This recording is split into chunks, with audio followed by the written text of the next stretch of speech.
Berada di daerah pesisir yang berhadapan langsung dengan Samudra Hindia, menjadikan Pasaman Barat sebagai satu dari 7 kabupaten kota di Sumatera Barat yang masuk zona merah aktivitas Megatrust Mentawai. Megatrust Mentawai atau Patahan Besar Mentawai adalah daerah sumber gempa tumbukan lempeng di kedalaman dangkal yang berada di bagian barat Kepulauan Mentawai. Para ahli memprediksi ada potensi gempa bermagnitudo hingga 8,9 di patahan itu.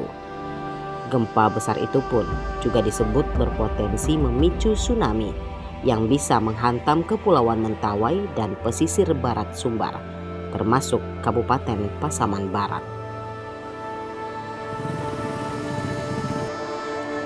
Agar tidak jatuh banyak korban jiwa, upaya mitigasi perlu cepat dilakukan.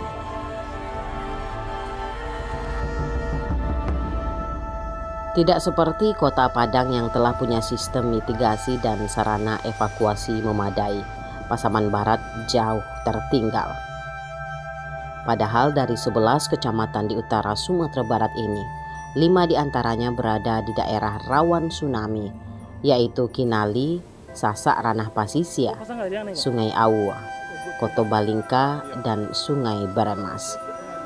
Merujuk data BPS pada 2021, ada 181.000 jiwa berdomisili di 5 kecamatan itu. Mirisnya, dengan jumlah jiwa sebanyak itu, tidak ada ketinggian yang bisa dimanfaatkan sebagai shelter atau tempat perlindungan saat tsunami terjadi. Pasaman Barat itu yang paling zona merah yang paling luas lah ya, jumlah penduduknya juga paling banyak di antara yang lain. Sampai ke Sasak ya, lalu Sikabau dan lain-lain itu masih minim mitigasinya, baik struktural juga kulturalnya, sosialisasi karena daerahnya sulit, terisolir.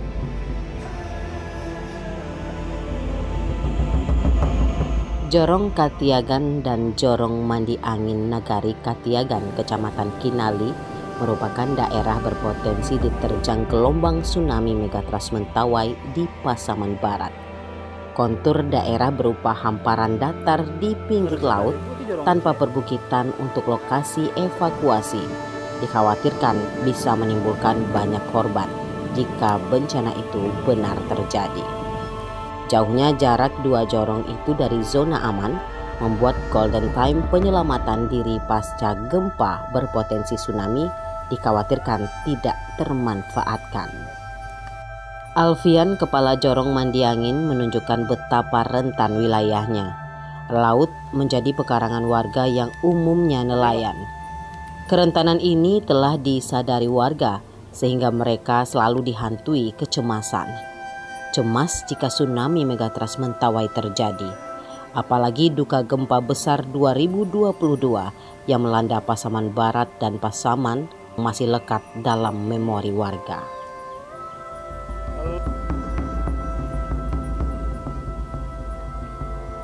Tuhan dia kalau dah sampai apa boleh. Kemana tinggi si kona doh? Jalan keluar jauh. Nah, jauh buah. Kami tadi karena kita tinggal di daerah pesisir, otomatis kita tinggal di bibir pantai. Kemudian yang sebelah timurnya kita juga berbatas dengan Batang Kinali yang sungainya juga besar.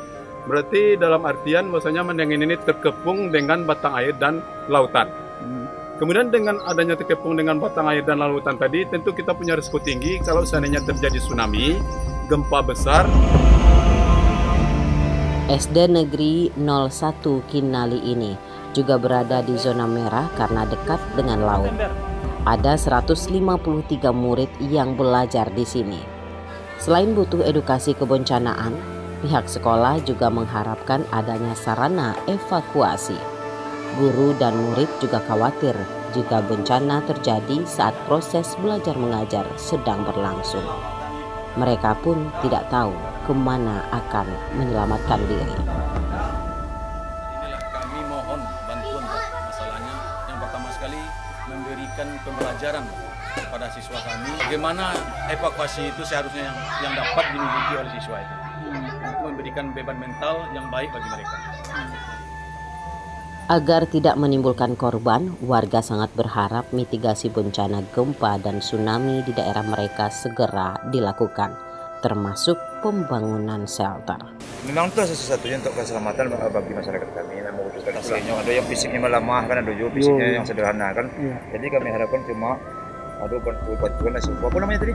Shelter. Itulah kami harapkan. Mana lah itulah. Untuk antisipasi keselamatan masyarakat kami, mulai dari anak-anak sampai orang tua itu perlu adanya semacam shelter atau bangunan untuk pelarian gempa agar masyarakat kami tadi bisa kami selamatkan secara cepat kalau seandainya terjadi gempa dan tsunami. Sampai saat sekarang ini Pak, belum ada yang namanya shelter dan bangunan anti gempa untuk melarikan diri bagi masyarakat kami. Sungai Batang Masang ini memisahkan Jorong Mandiangin dan Jorong Katiagan. Warga harus naik ponton karena tak ada jembatan penghubung.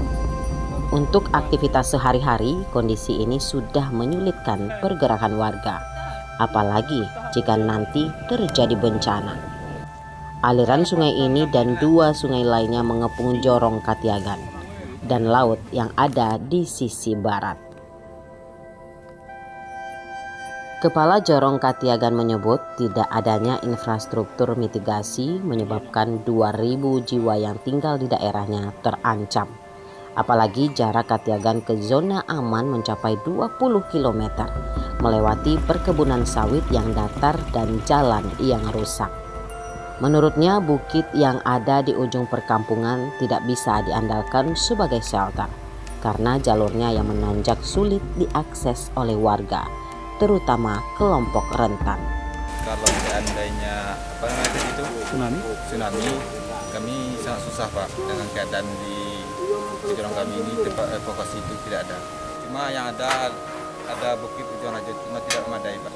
Kami sangat membutuhkan shelter tempat evakuasi.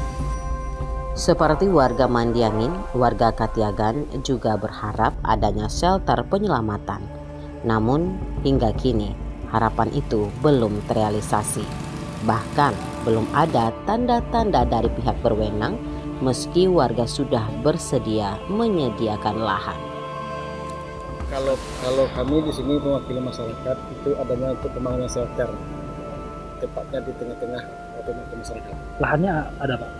Kalau untuk lahan, insya Allah kalau kami di sini apapun yang dibangun kami tidak pernah menjualbelikan, cuma ada dana hibah semua untuk pemberian dari masyarakat. Pembangunan shelter dan jalur evakuasi tsunami di Nagari Katiagan sudah diperjuangkan masyarakat setempat sejak lama. Wali Nagari Katiagan, Endang Putra, mengaku sudah sering mengusulkan hal itu di berbagai kesempatan kepada pemerintah. Bahkan menurutnya tim survei shelter sudah pernah datang, namun tak ada kelanjutan.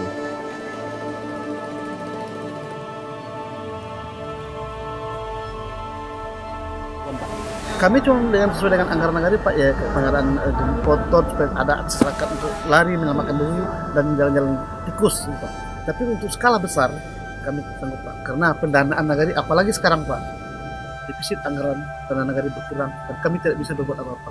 Dan kami mohon kepada pemerintah pusat untuk segera menyelesaikan pembangunan shelter di Nagari kami guna antisipasi jika terjadi tsunami di Nagari kami. Dari awal, dari 2017 dulu kami mengajukan proposal dan sudah ada penyelamatan dari lama, tapi hasil belum ada sekarang dan informasi kelanjutan itu tidak ada. Badan Penanggulangan Bencana Daerah Kabupaten Pasaman Barat mengakui banyaknya daerah rawan megatrust mentawai di daerahnya, mulai dari Kecamatan Kinali hingga Air Bangis. Memberikan informasi kepada masyarakat berkaitan dengan potensi bencana seperti tsunami itu memang sudah ada kita lakukan. Cuma tentu kemampuan kita terbatas. Dengan kemampuan ini ada juga wilayah kita yang belum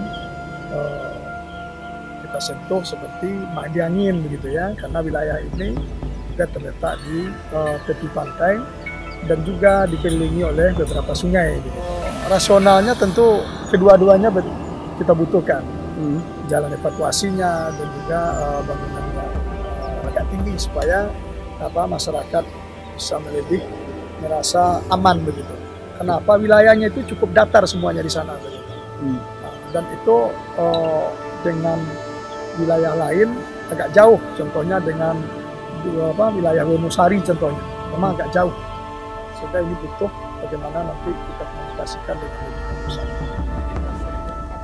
Terselenggaranya mitigasi bencana Megatrust Mentawai di kawasan utara Sumbar seperti Pasaman Barat hingga kini masih dinanti masyarakat, bahkan pemerintah setempat. Mereka berharap terbangunnya banyak shelter dan jalur evakuasi yang memadai sehingga korban jiwa akibat Megatrust Mentawai, bencana yang diprediksi para ahli itu bisa diminimalkan. Hal itu juga hak masyarakat dan kewajiban pemerintah untuk menyediakannya, karena sudah diatur dalam pembukaan Undang-Undang Dasar 45 serta Undang-Undang Nomor 24 Tahun 2007 tentang penanggulangan bencana.